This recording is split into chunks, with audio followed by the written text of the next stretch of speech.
You have to launch it before that episode, or I'm going to put in the description that you're lazy. Oh no! I know. I think isn't it 2 weeks? Isn't it 2 weeks? No, because you've got one going live on Monday.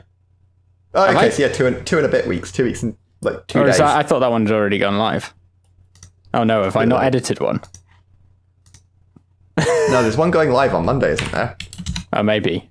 Oh, am I actually ahead of the game? Is that the problem? You're ahead of the game. Yeah, there's one going live on Monday. You've scheduled it. Have I? Oh, fantastic. Yeah. Thanks, Past Yeah, Ethan. I saw it in the account. It's the one where I like the thumbnail of it. It's the Etsy one. Oh, yeah. Thanks, Past Ethan. Nice one. I'm glad Past Ethan was on it. Yeah, he was. Yeah, that's going. I panicked for a second then. I thought that one had already been published. I was like, oh, fuck, have I got a panic edit an episode? No, that one's going live on Monday, so you've got until the one that's 2 weeks from now. Episode 36. Hello and welcome back to the Scrambled Checksum podcast, a podcast that until recently had a completely zero listener base. However, I am reliably informed that one of my friends, Jason, did at least listen to a short portion of the last episode of this podcast as of the time of recording. My name is Ethan, and I'm joined, as always, by my wonderful co-host and friend, Kieran. How are you? I'm very good, Ethan. Now, the key thing with listening, Jason, is if you put it on while you sleep, then you don't need to actively engage, but it'll still count as a view of the entire episode. You'll also absorb all the fantastic knowledge. Exactly. It's better value than the Open University, and as far as I know, that's free. You could even, we give you permission to plug a cassette recorder into your computer and record the podcast to that cassette and then put it in a Walkman and wear it like those people in like the 80s did when you had all those like self-improvement tapes.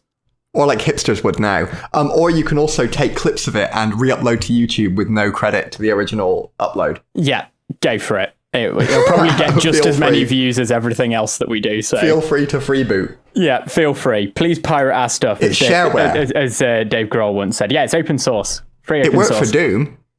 Well, true. It was a different time, though. Although Doom was also a better game, wasn't it? Especially than a certain game you've been playing. Well, that is an excellent segue, Kieran. So I'm once again going to rant about Dead by Daylight. Yeah, you called it shit by all light, didn't you? One time. I did call it shit by all light, and I feel like that was a missed opportunity because that's a perfect title for like an LP series, like a bad Let's Play series of it. Yeah, you know, like one where the person doesn't really commentate on anything, but they just say stuff like, "Hey, look at that guy." Well, yeah. I mean, I am incredibly bad at the game, so I feel like that would work. So you had a bad experience with the game as well, didn't you? I've had a terrible experience thus far. And have all of these been you had a bad experience with the mouse not working? Yeah, but basically, it all comes down to basically immediately. I think I did play the game like 2 years ago, whenever it first was on Epic Games for free. I played it with a different group of friends to who I'm playing it with now, like once or twice, and I didn't really gel with it. And then I just happened to have it, and a group of my friends have been playing it, and I was like, oh, could I join in? So here I am. Immediately upon installing it, just to recap, basically anytime I moved my mouse, the game would drop frames like Linus Tech Tips drops graphics cards in front of AMD representatives. Like Kieran's Discord drops packets. Like Kieran's Discord drops packets, yeah. And it was unplayable. Basically, I could not look around. I had to just stick to WASD, otherwise my game would just lag out all over the place. No CPU spikes, no GPU spikes, nothing like that. Every other game works absolutely fine that I tried to run, including way more graphically intensive games than Dead by Daylight. Did a lot of digging. Turns out this was a known bug and had been for a long time. Tried literally everything under the sun that was recommended to fix the issue, including manually setting certain graphic settings in the NVIDIA console instead of letting the game decide on it. I also added a thing to the mouse, something like game control ini, or one of the ini files, I can't remember which one it is, to turn off mouse smoothing. All that resulted in is me not being able to see my mouse cursor. and then resulted in, then when I tried it again, resulted in absolutely no change whatsoever. Everyone online the consensus seems to be that it's something to do with mouse smoothing and the implementation of that in the version of the Epic Games engine that Dead by Daylight uses. But yeah, I could never find an answer. It seemed to be basically caused by using high poll rate mice. So my solution was to use a crappy Logitech mouse. Well, I say crappy, just a cheap Logitech mouse that had a low polling rate, and that was working fine. It was annoying, but it was working fine until about 2 weeks ago. There was an update to Dead by Daylight, and my Logitech mouse now had almost the same issue. Now basically all mice in the game, not only would it just drop frames, it would now literally, the entire game would completely freeze while the mouse was moving. And then, like, it's not like it was dropping frames, like actual time stopped, basically. Like the animations and everything that was happening on screen paused and then continued when the mouse stopped moving. Oh, that's super weird. So it was still mouse related? Or was it? Well, it seems to be. That's bizarre. This was really, really annoying because I obviously discovered this when I'd got in from work. I'd sat down to play the game with my friends and it just wouldn't work. And I got increasingly more and more frustrated until I was like, sorry guys, I'm just going to have to go because this is really fucking me off. Yeah, that's super annoying. Yeah. So, yeah. So I'm just so done with this game. Like, this is so fucking annoying.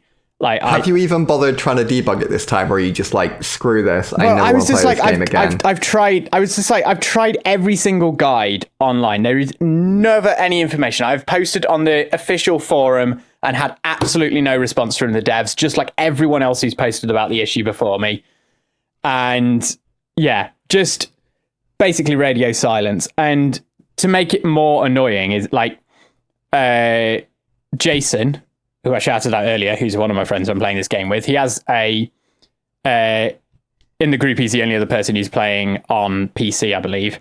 And he has a really old gaming laptop, but is using actual like Corsair gaming peripherals and stuff, I believe, or like actual like proper gaming mouse, and has absolutely no issues.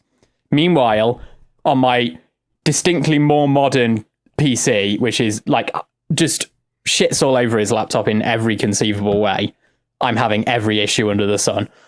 And my friend Alex actually said something to that effect, which made me think. Like the next day, I was like, yeah, what is different about Jason's laptop versus my PC, other than like the obvious things? Like, what could it possibly be? Oh yeah, he's running Windows 10, and I'm running Windows 11.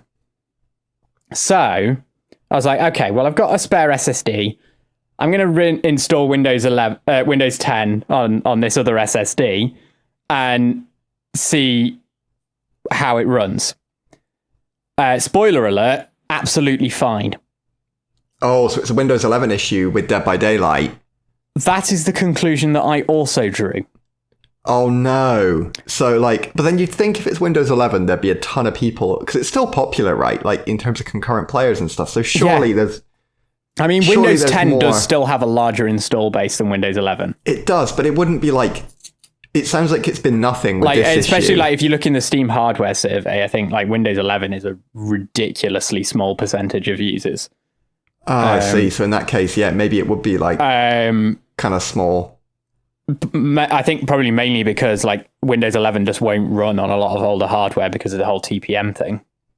Yeah, so like it's not got the... I didn't realize it was such a low percentage on the Steam survey as well, even. Yeah, so anyway, that was the conclusion I drew. But then fast forward to a couple of days ago, in fact, literally yesterday.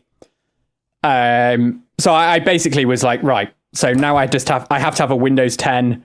I have to dual boot my computer and have Windows 10 literally just for when I'm playing Dead by Daylight OS. And then everything else on Windows 11, which did make me think like, if I get used to this, maybe this is how I can actually transition to being able to tolerate having Linux as my main OS and then just having a separate boot drive with Windows for gaming.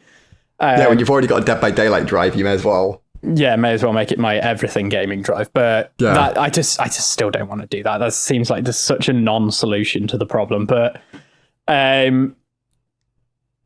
so I also concurrent with this have had another problem, which is basically that now that I'm making more videos and have multiple video projects on the go, my 500 gigabyte SSD that I've been using as my boot drive and was the only SSD in my computer until recently, was no longer high enough capacity to meet what I was demanding of it. So is that because you had all the footage on the SSD? Yeah, because I didn't want to use a hard drive as a scratch disk because it just ain't the play.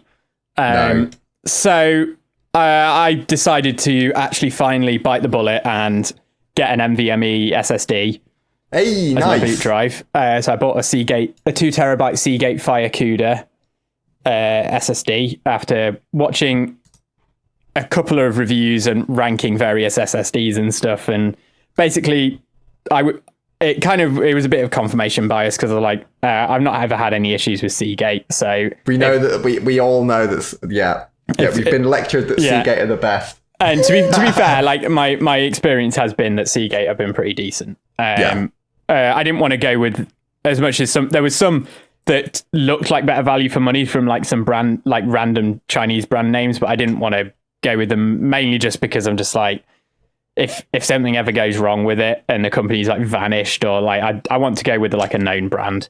And, it makes sense for an SSD. And it kind of stacked in all the benchmarks and stuff. There was a guy I watched, he did quite thorough benchmarking, and it basically came near the top in all of the benchmarks, including expected lifespan and everything in terms of he simulated writing the rated maximum amount of terabytes and stuff to it, and it was one of the best in terms of how long it would last, how many writes it would take to wear the drive out, basically, or to start losing cells.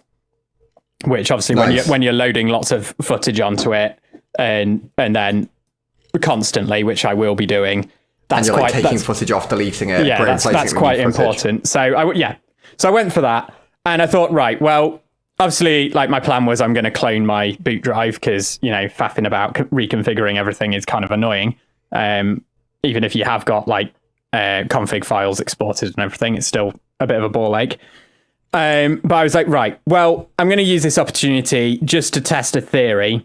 I'm going to do a fresh install of Windows 11 and see whether the game runs properly. And it did. So Windows 11 issue confirmed. Well, no, it works fine in Windows 11. Oh, on this fresh install. Oh, so same build. It was a Windows issue. So Windows issue, but previous install issue, not Windows 11 issue. Yeah, I don't know what because before that I was basically okay, so it's got to be some kind of config or something. I was going through everything on my computer that might have has virtual mouse drivers or display capture and things like that. I was disabling Team Viewer, Parsec, things like that. I've got a driver that allows me to use my iPad as a monitor, all that stuff. And I was on my previous install, I was getting rid of it. And I even tried, I completely cleared everything I could find to do with Epic Games or Dead by Daylight off the install as well. Did a complete reinstall, still had all the same issues. And then, on this drive, I was right, okay, I'm going to just install every program I need one by one, configure them, and then test and see if Dead by Daylight still works.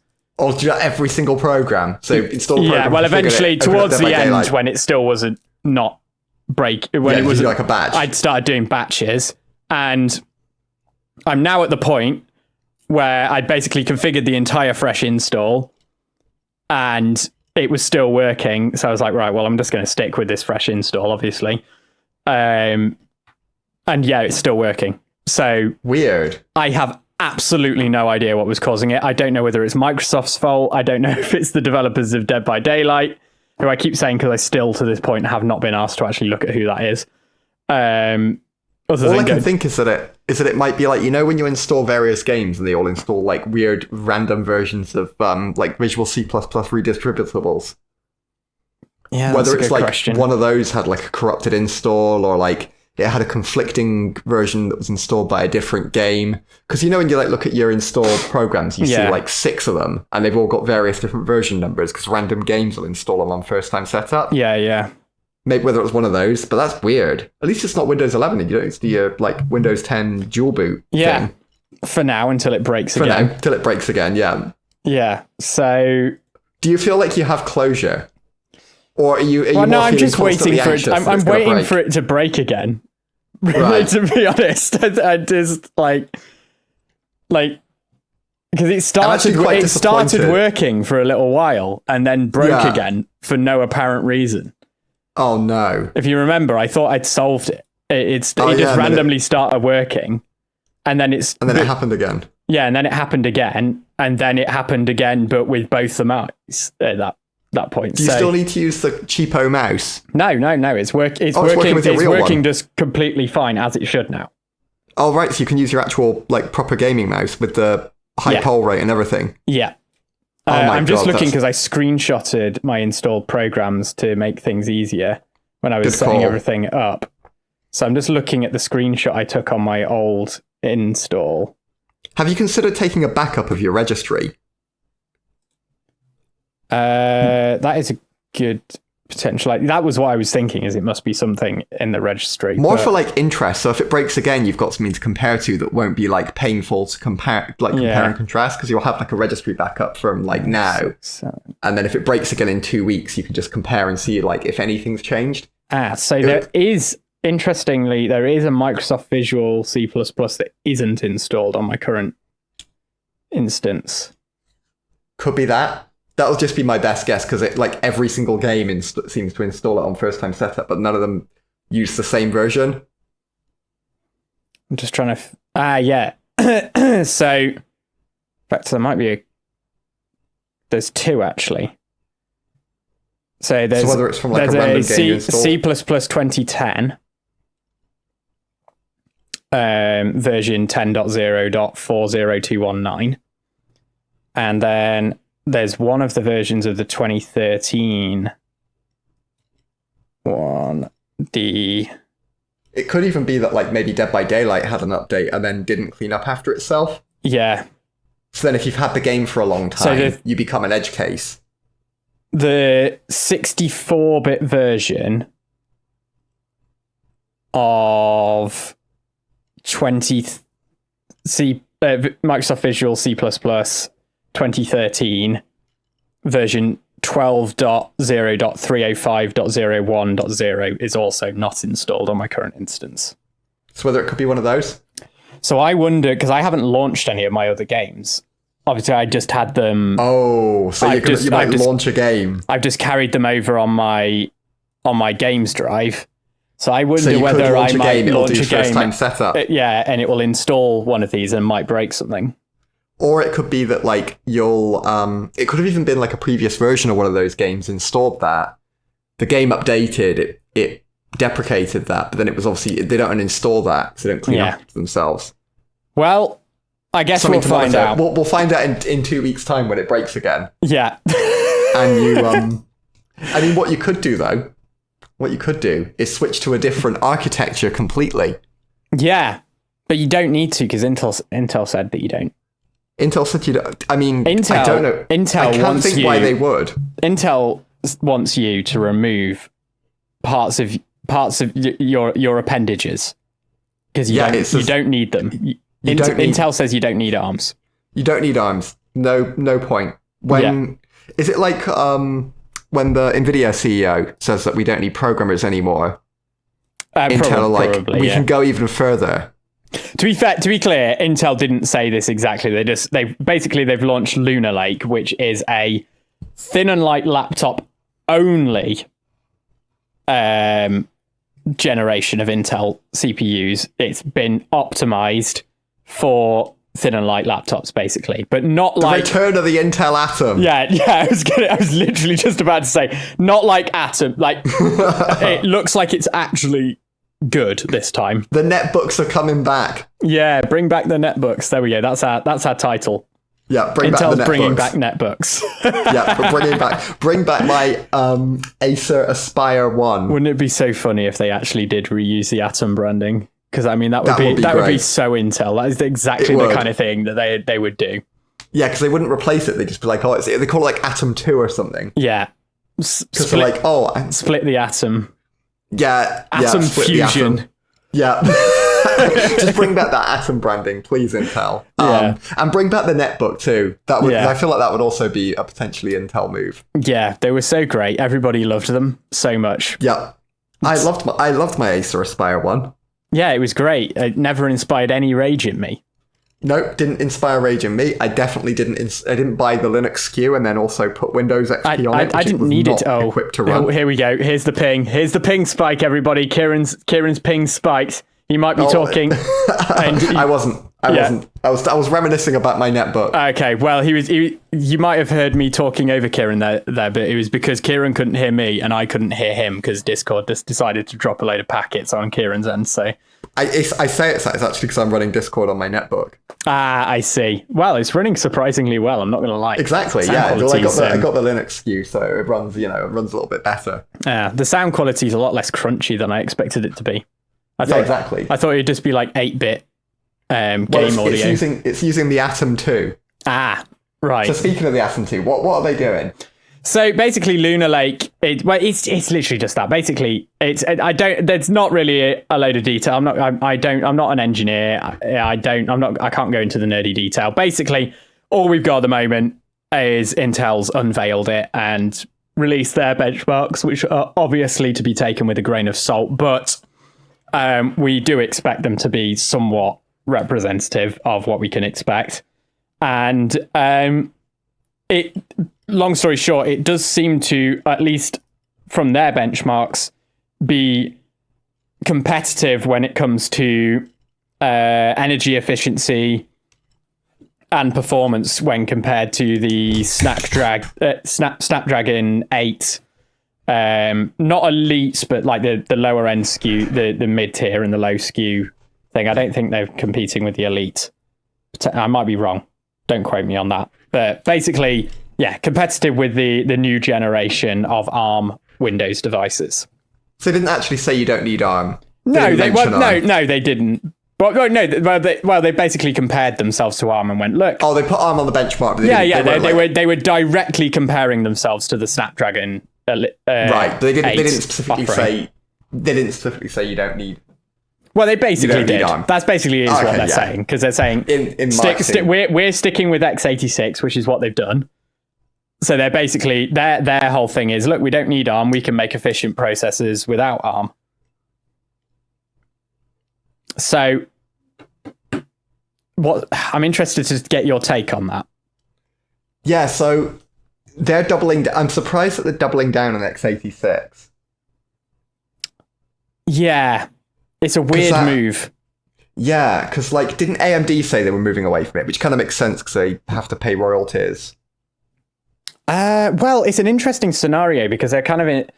I think AMD owns the 64-bit extension to x86, so Intel actually has to pay AMD to make 64-bit x86 processors, but I think AMD has to pay Intel to make x86 processors, period. They do, yeah. They have to pay, to use the instruction set. Yeah. So I don't know how it works, how I don't know how it works. Yeah, it's all legal shit, but comfortably move away from it. Moving away from x86 is hard. Yeah, exactly. That's a big step. I guess they kind of had to. So much legacy. Yeah, and I guess Intel kind of had to make a move because you've got Apple Silicon.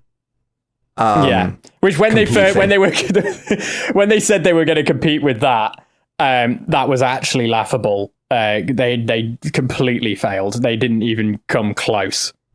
Right. So they didn't. In terms of raw performance, they did, but in terms of efficiency, it was just nowhere near. They were basically like, that's cute. Let's just pour more gas on it.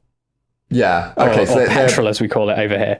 So they're not competitive with that at all then, really? No, but and they're not even claiming to be this time. They're purely comparing themselves to ARM and AMD's offering for low power high efficiency processors. It just feels like x86 lost that battle. It's going to be interesting to see how they stand up. I just feel like it doesn't matter. That's my take. I feel like it doesn't. Whatever it is, I'm kind of looking at it.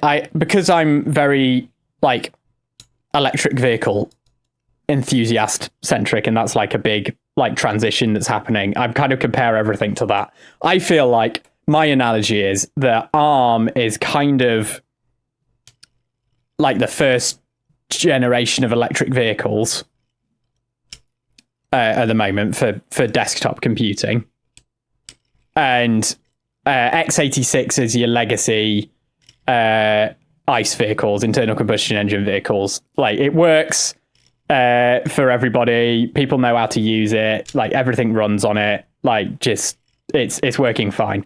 And then I feel like maybe this new generation of Intel stuff is maybe the first Toyota Prius, or the kind of hybrids.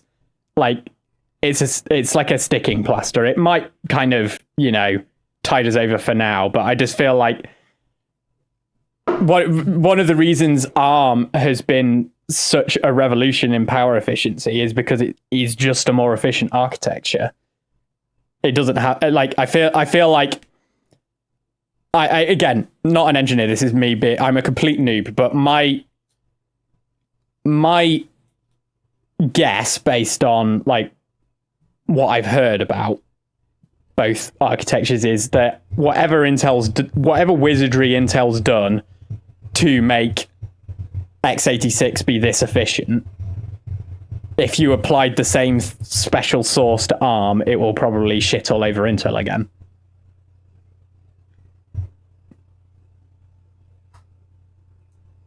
Oh no, have we lost Kieran? No, I'm back. Did you get any of that?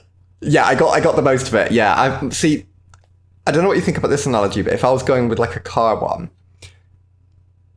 I kind of get the feeling that this Intel, this new Intel approach is kind of similar to the, that Toyota hydrogen car. Oh yeah, the where it's Mirai. Yeah, where it's it's an interesting proof of concept. It theoretically works, and it works reasonably well, but it just doesn't work as well as either alternative, and it doesn't really do either. It doesn't really solve either problem as well as the existing solutions. Yeah. So it's just going to kind of sit there as kind of a curio that might find some kind of niche use. But I don't see a ton of devices using it. Yeah. I just feel like we really need to move away from x86. That's my opinion, because I feel like we're basically x86 has lasted as long as it has because it's benefited from the shrinking of transistor sizes, but we're now at the point of diminishing returns on that, where it's becoming harder and harder to shrink them and more expensive to shrink them. And basically now we've got to optimize somewhere else. Yeah, the architecture thing of where it was smaller and smaller. Yeah, the architecture is now the biggest thing that's holding it back. And it's it's more of a thing on power efficiency now. Yeah, I mean that's the thing. It's cool having all this performance in a desktop, but if you could have it in a laptop, it would be great. And you can, you can have the Apple Silicon Macs are great. It is really impressive what they're able to get out of a pretty slim laptop. It's I'm very jealous of what Apple users have got going on over there. I'm not gonna lie. I am very jealous of it. And I want it. I want it for Windows and Linux. Yeah, I think that's what we need. It's I feel like they kind of set the tone of where it should be going. But then Intel are still just in this old school them versus AMD, but they've not really got any competition I almost think they got too lazy when they were like king of the hill. Yeah. And now... I think... Yeah, so it's interesting. There is actually a real competitor. Microsoft seems to actually finally be taking ARM seriously. So I don't know. I just feel like there's some changes in the wind, and like translation layers and everything at the moment seems to be going through a bit of a moment, whether that's running x86 based apps on ARM in different architectures, or whether that's running Windows software in Linux, or Mac OS software in Linux, or Linux software in Windows, blah blah blah blah blah. I feel like we're at a bit of a pivotal point where the platform is starting to matter less from a compatibility standpoint, at least. Which is, it's not like you'd not get like a computer that was using a like CPU, and it's like because of that you couldn't run the Adobe suite, for example, because it wasn't compatible. Yeah, I mean, we are still in that place, unfortunately. Well, yeah, but eventually we won't be. Yeah, I'm kind of optimistic that I feel like I hope that we're at a pivotal point now where we're going to get to a point where it will become the norm for laptops to use ARM.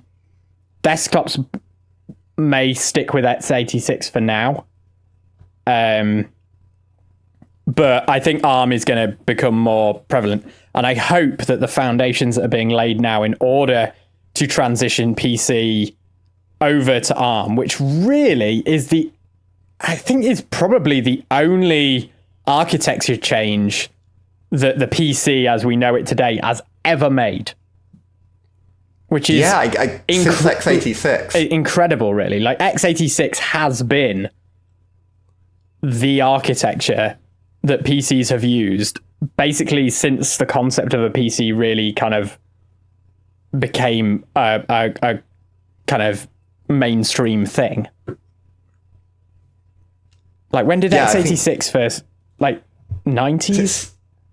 Yeah, I think so. Maybe even like late 80s. So it's like it's a big. I think from a user perspective, you won't really notice any difference. Probably if you're a non-techie user, you probably won't even realize. But yeah, I think Intel have got to do something, right? They've got to. I don't think they can just continue. Yeah, I mean AMD absolutely have to as well. But yeah, it sounds like Intel are just like doubling down on the x86, like it's going to last forever. Yeah, I mean they're in trouble really at the moment as well, especially because like their foundry side, that some news came out this week that basically their next process shrink is basically they're cancelling it basically, and they're skipping straight to the next one. But from what I've understood, that's also not going particularly well. And basically their next generation of processors is going to have to be produced by TSMC again. Oh my God. Like they've had this... And these new Lunar Lake processors, by the way, I believe are produced by TSMC as well. It's like... It's terrifying how quickly they've gone from being absolutely unbeatable to being like, oh, we're having major problems with our manufacturing, we're going to have to outsource it. Yeah, like to be clear, I don't think Intel's going anywhere anytime soon. No, but their period of, like you say, unwavering dominance, I think is teetering on the edge of a very, very. It also makes me a bit nervous about like what would happen if there was like a major issue at TSMC. Well, I mean that is also a problem because it's like we have had a chip shortage already. Yeah, and it affected a lot of stuff. I mean, the centralization of microprocessor manufacturing is a problem.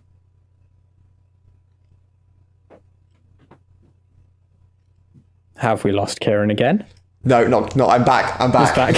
Jesus Christ. It's like, yeah. It just so I don't know. I hope the foundations that are being laid now will make it easier for it. Because I think like the writing's already seemingly on the wall for ARM, even. Yeah. Now, because there's also a lot of talk of other architectures as well, like RISC-V and stuff. Like, I don't think RISC-V is going to take off anytime soon, but it's like it's starting the thing of like it's not just this one dominant. Yeah, I mean, RISC-V is in a lot of things, a lot of like microelectronics and stuff. already, and that's kind of how ARM started out. And then You never know. So I don't know. I don't want ARM to become the next x86, if that makes sense. I don't want it to just become this kind of like thing that everyone's using because it's what we've always used. If we can find a way to be more flexible with the hardware that runs our software, so that we can implement these hardware optimizations to just make things better, I feel like that's, again, completely noob layman over here when it comes to this kind of thing, but I don't know, I feel like that could only be a positive thing moving forwards if we manage to do that.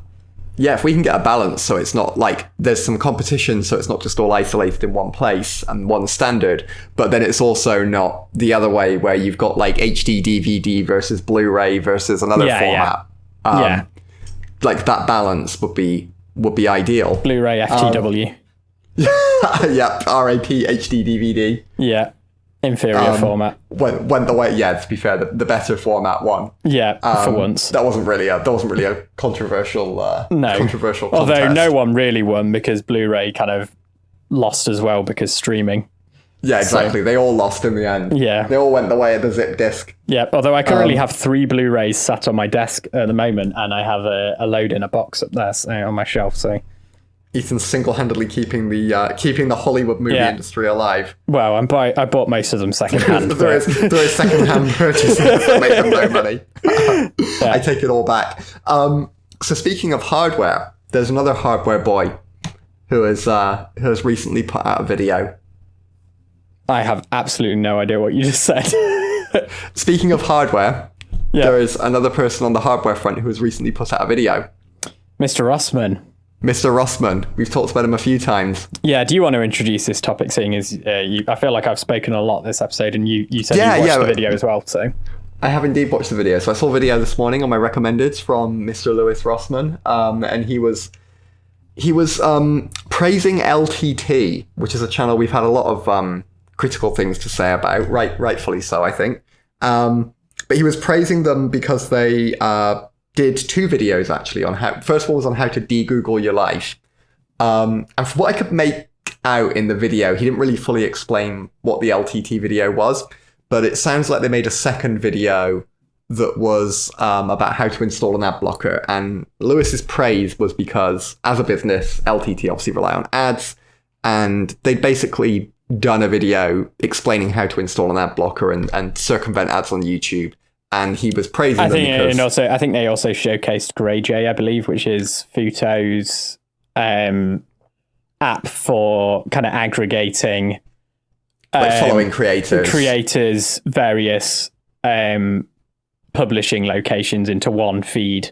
And the also Futo algorithm.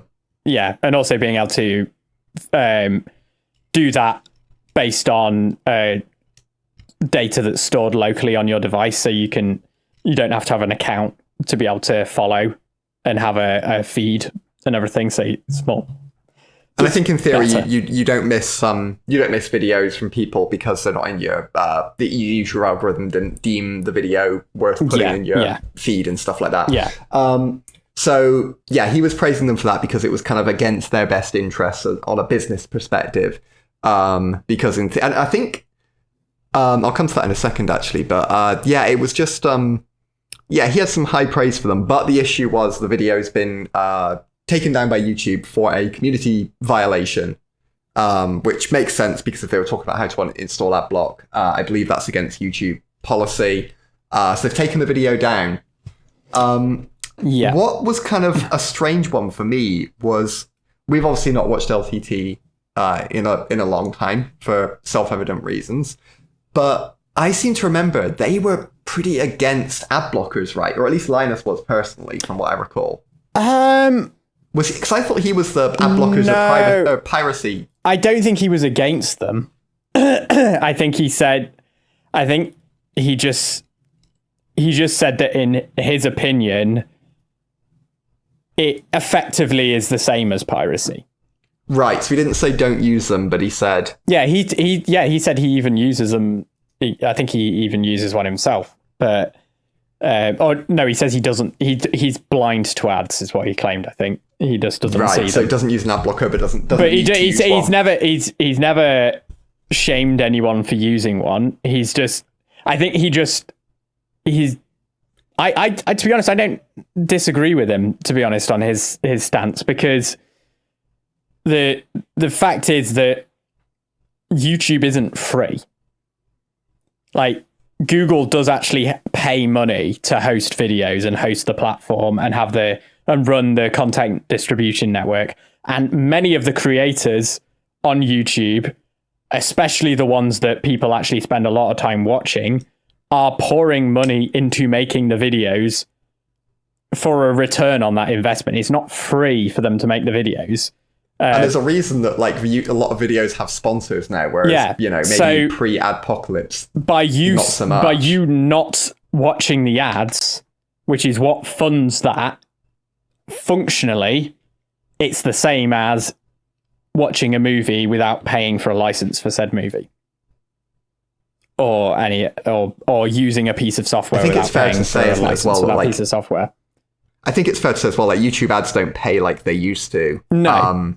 So it's also that people complain about more ads, but at the same time they don't. They aren't able to charge what they maybe used to back in the day, pre the kind of ad mindset shift from the apocalypse stuff. Yeah.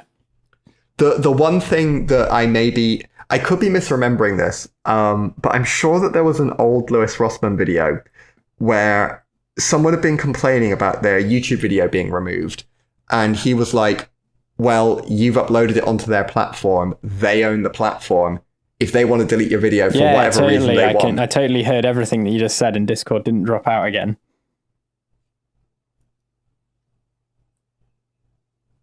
Oh, it's damn it! Did none of that come through? No. Oh my god, it's getting worse. This episode's gonna be just making it clear where the timeline this is. God damn it! God, that is crap. Can you hear me now? Yeah, I can. Yeah. There we go. Hopefully that'll make it easy to find. Yeah. Okay. So yeah, I seem to remember in an old Lewis Rossman video. I could be misremembering, but I'm sure I remember him talking about someone who was criticizing YouTube for either not serving their videos widely enough or as widely as they thought they should, or for deleting one of their videos. And I'm sure Lewis's take was that, well, you've uploaded it to YouTube. They're paying to host it for you. You don't pay to upload it to YouTube. It's free. So really, if they want to delete it, they can for whatever reason they want, and you can't really do anything. Yeah. Does that ring a bell that he said that in a video?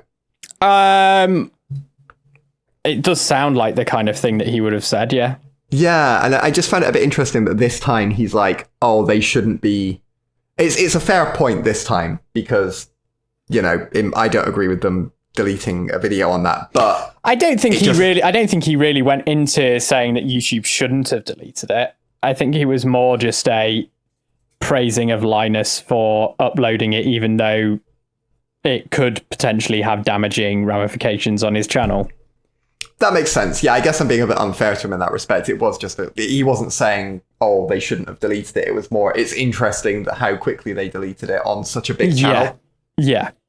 Which is true. I was really surprised actually that it's not, and it's not back as of the time of recording, several days later. It's quite overt. Yeah, which I can't believe that it's not back. Are you surprised it hasn't been just brought? Whatever, we'll restore it. No. What do you think they said then? So Linus calls. He's like, hey, I'm Linus here. Well, I mean, I think it violates the terms of service. Well, they can't just let him get away with it because. But didn't they have that thing with the Amazon affiliates? And he basically that was Amazon, not YouTube, though. No, but it was YouTube that wasn't it YouTube that was threatening with the video, or was it Amazon that was saying you need to remove? Because I remember him saying, Amazon. "Oh, I'd have to." It was Amazon, but he got away with that still, right? He just stopped doing it going forward. Yeah, but that was Amazon though, so it wasn't. Amazon don't have anything to do with that platform. I don't think that's really. But I think they told him that he couldn't do something, and then he reached out to them, and they were like, "Oh." They basically said that they couldn't use their affiliate link to just link to Amazon to buy anything. It had to be for specific products that they shout out. But wasn't there something about he? Because I remember he was saying that they told him he'd have to edit all of the videos that were already uploaded with that call out they used to do at the end, where they said like, buy our stuff and we'll get a kickback. Yeah, I can't remember the exact he was like, scenario, that'll take ages, so we can't do it. Yeah, it wasn't with YouTube though, so it's not really applicable. I'd argue. I guess not. But then there's been other times. I suppose any other time it's been because they've been hacked, which I guess YouTube really should be rolling that back. So that's fair.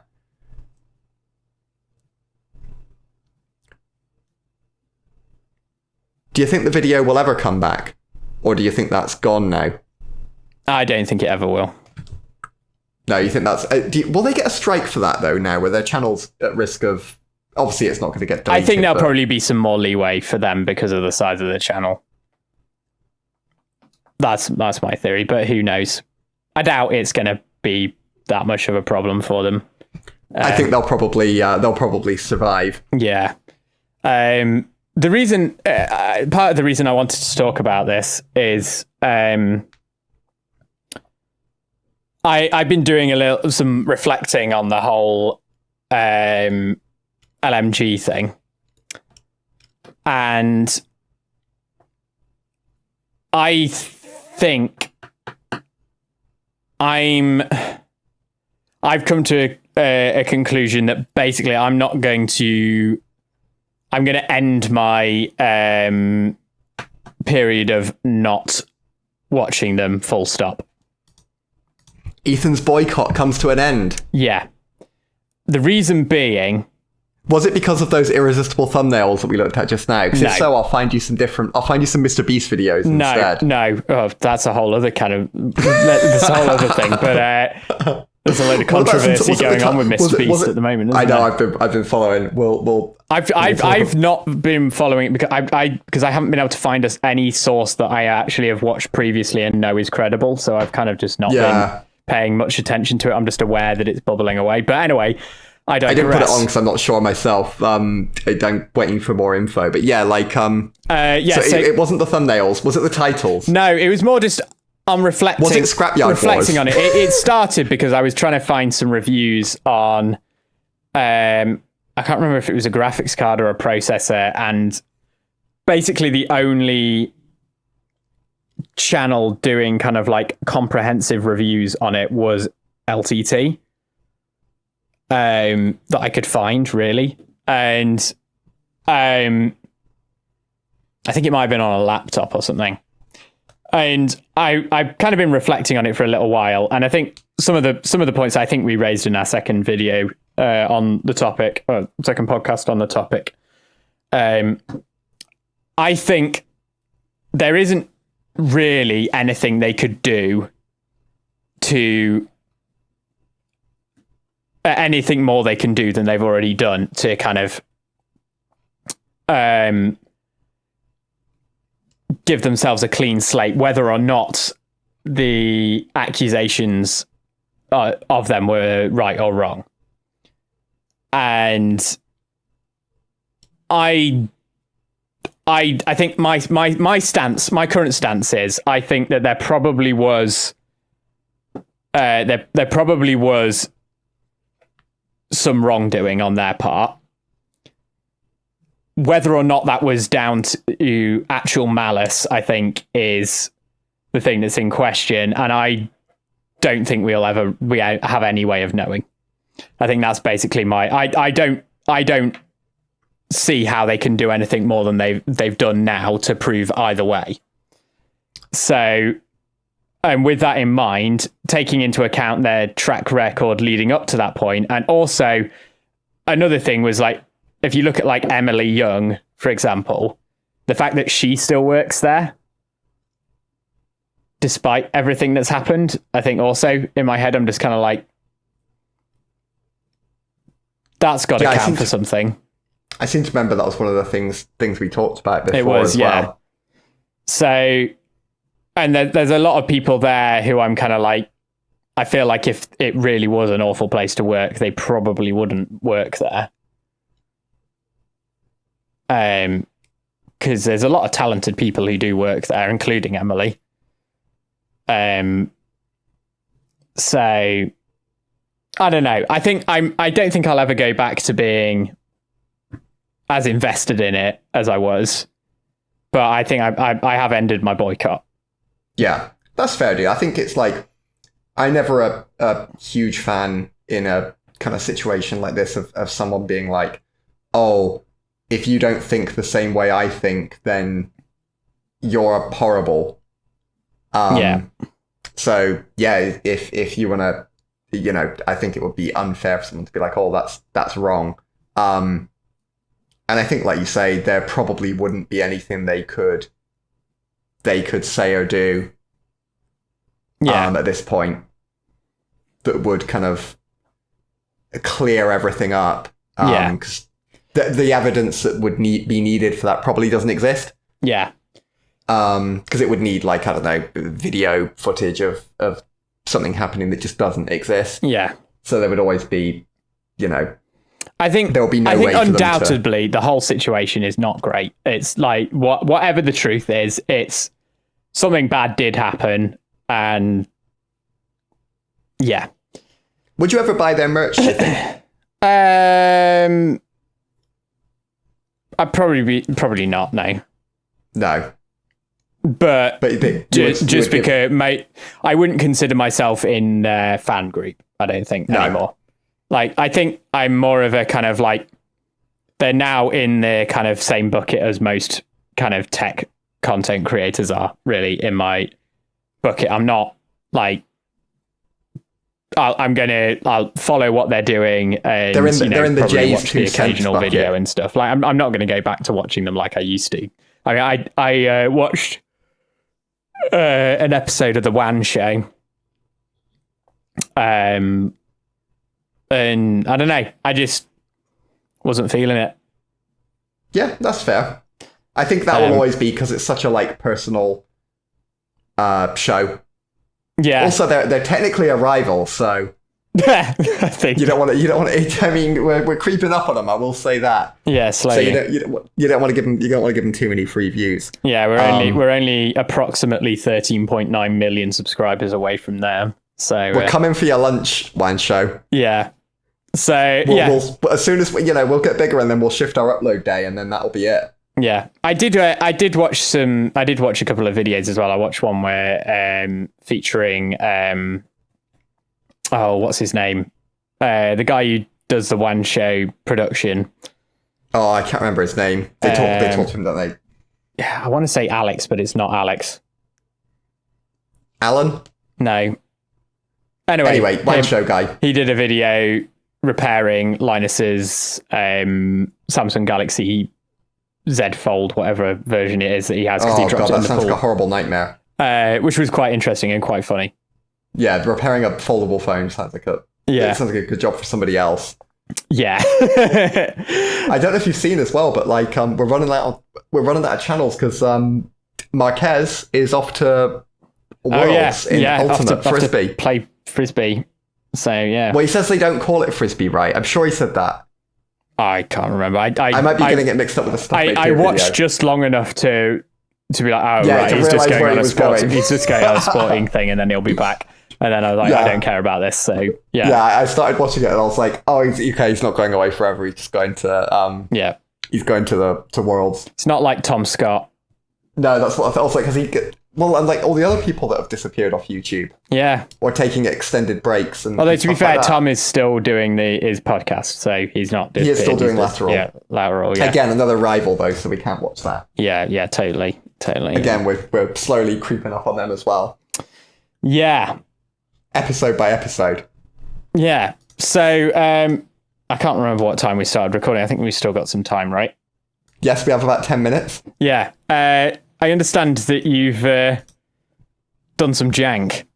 Yes, I'm always doing jank. I can't always talk about the jank I've done, either because it's too boring or it's too work related. But so I'm always doing jank. If any, don't think I've ever stopped. Yeah, I mean, me too. To be fair, I mean, my entire life is jank, really. Exactly, it's the only way to live. It's a lifestyle. It could be the next TikTok craze. You know how people were all like, we're clean girls? Wow. I got exactly, and then a long period of space where you said nothing, and then clean girls.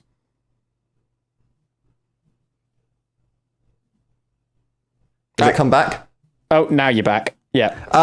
Okay. So jank could be another lifestyle. You know how like it was clean girls Right. on TikTok, and then it could be like jank boys.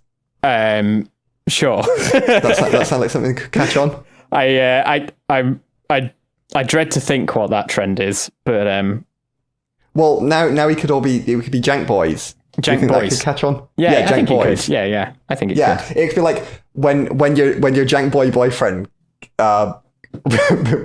rigs together a shoddy looking electronics project. Yeah, like those reaction videos that accidentally electrocutes your pet cat. Oh god, that's horrible. No, janky projects wouldn't be that bad. I don't know. Some of them are. No, they probably would be, to be fair. I really like installing spurs off my ring main that are completely uninsulated. Yeah, so you could do like all those. I could actually see this trend catching on. It would be like that face when you hear your jank boy in the other room cut into his own leg with a drill. With a Stanley knife. Yeah. Cut his ephemeral artery with a Stanley knife because he doesn't have a workbench. Yeah. Not right. Shaking your head when you come in and see your best friend, see your jank boy bestie, bleeding out, using his carpet as a bench area. Yeah. Oh Jesus. I mean, when you walk into a jank boy's house and you see solder patches on the carpet. That would never. Not for long, eh? Not for well. Hopefully they won't discover those. You just Sharpie over them and hope no one finds out. That is literally what I'm going to do. Isn't it? Haven't you just got carpet tiles? So couldn't you just replace the carpet? It's like a glued carpet. I'm not paying to replace that whole thing. Sorry. It's a glued carpet, so I'm not paying to replace the whole thing. I'm just going to get a flat pen and Sharpie over it and hope no one finds out. Yeah, it'll be fine. They'll never see it. Anyway, the jank project I made was we had this website we were using to download data from, but there was no API for it, and it was limited. You could only download one piece of data at a time, but you had to do that manually by clicking and then waiting a non-predetermined amount of time for the data to fetch. Then it would download, then you can move on to the next one. Oh, wow. We need to do a lot of these. And we reached out to the service provider and we were like, hey, can you just provide us this data in batch? And they said they would, but they didn't do it. And they said they couldn't do it. Do you want to name and shame? No, I can't. I shouldn't. Okay. It's not like a service anyone would be aware of anyway. Okay, fair enough. Very, very small, which is probably why they couldn't do the bulk export. What? I think it was more absolute soy boy beta cooks. They're not jank boys, that's for sure. If they'd have been jank boys that had cobbled something together, sent it to us, and accidentally exposed everyone else's password. They'd have unplugged their entire data center, stuck it in the back of a car, and driven to you with it. They would have offloaded it onto a USB stick, as well as accidentally including a ton of personal information that shouldn't have been in there. Yeah, but it's okay because you'll just delete it because we trust you. And then because they're jank boys, the confirmation of that would be that we just recorded shift deleting it on Windows. Yeah. Because, who would make a copy? Anyway, we had to do that. So I was like, oh, screw this. So I started looking into session recording things. So, the one that I think it was the Humane pin used, Playwright, that would basically take your voice command, but then go away and just play a browser session to get the Spotify integration to work. Oh, yeah. Yeah, so I was like, oh, they used it. I'll just use the same thing and simulate a browser. Anyway, I started looking into it and I was like, I don't really JavaScript really. I'm shit at it. So it's taking me too long. So I'll cobble together a Windows application instead to go through and do this. So I've made the jankiest piece of crap software ever that moves the mouse to a set pixel on the screen where the first piece of data will be, based on my monitor resolution, so it's hard-coded in. Nice. It then checks the color of that pixel, because the color of this button will change depending on whether you've already clicked it or not, and the data's been downloaded. Okay. So it checks the pixel color. If the pixel color matches, data's available, it clicks. It then periodically checks an area of the screen that changes color when the fetch is complete. So it does like a graying out of the rest of the screen, and then when the data's fetched, that goes back to white. Okay. So it goes to an area of the screen where that will be present, polls that every like 10 milliseconds or something. Then when that's finished, it then moves down like to the next button. Oh, nice. And it just works its way down the page, clicking the buttons. And then when it comes to the end of like one page, it has to move over to the scroll bar and then scroll down like a set amount. Again, all hard-coded and based on the resolution of my screen. Oh, so this can't do it using like some kind of virtual monitor or anything. Or virtual window or something. You have to actually just leave your computer to do nothing while it does this.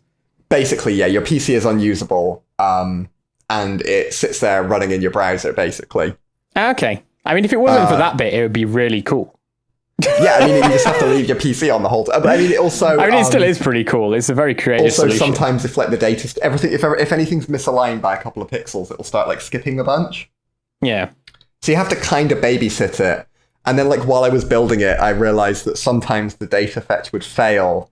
So I'd have to like handle... Which made a big red like button appear in the center of the screen. So I have to also poll and check if that's present.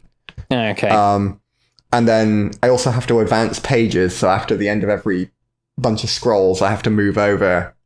And then also, because it's only hard-coded for my monitor, which is the weird 1610 resolution, it's really not portable. So I'd have to make some changes if I wanted it to work on like anyone else's PC. Could you redo the screen? How hard would it be to redo the screen resolution? Because I'm just thinking, like, could you run it in a VM?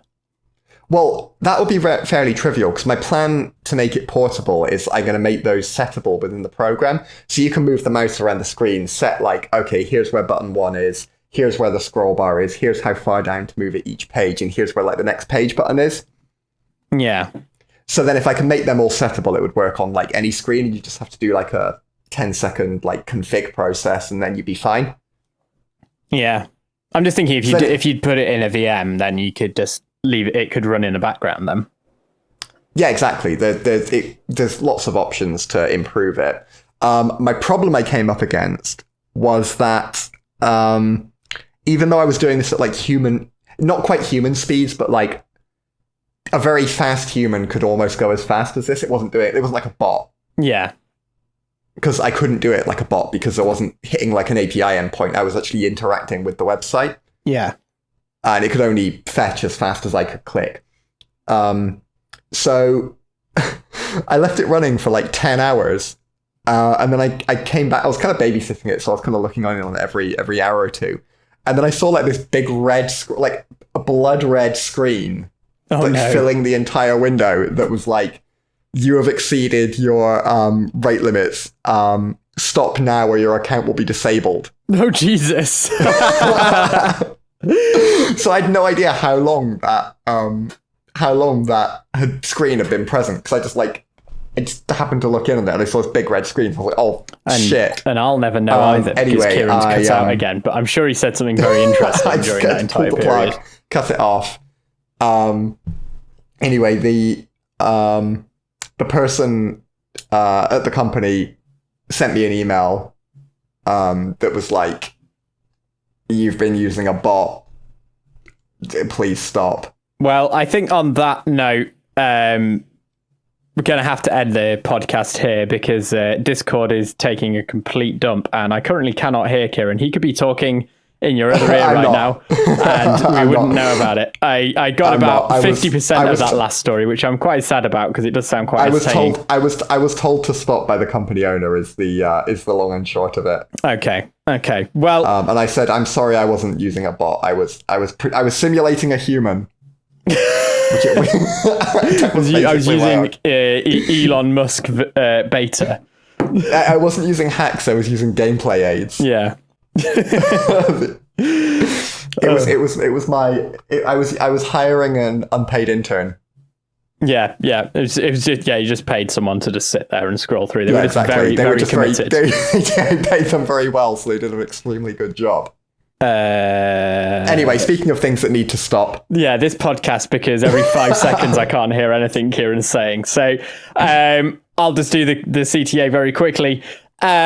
we release a new podcast every other Monday. So if you're listening to this on the day it came out, you've got 2 weeks to wait, and then you'll have another glorious podcast straight through your ear holes, either on Spotify, Apple Podcasts, Pocket Casts, Amazon Music, Audible, Deezer, Google Podcasts until 29th of August, which is well after now. So I need to remove that. That was like a week ago at the time we're recording.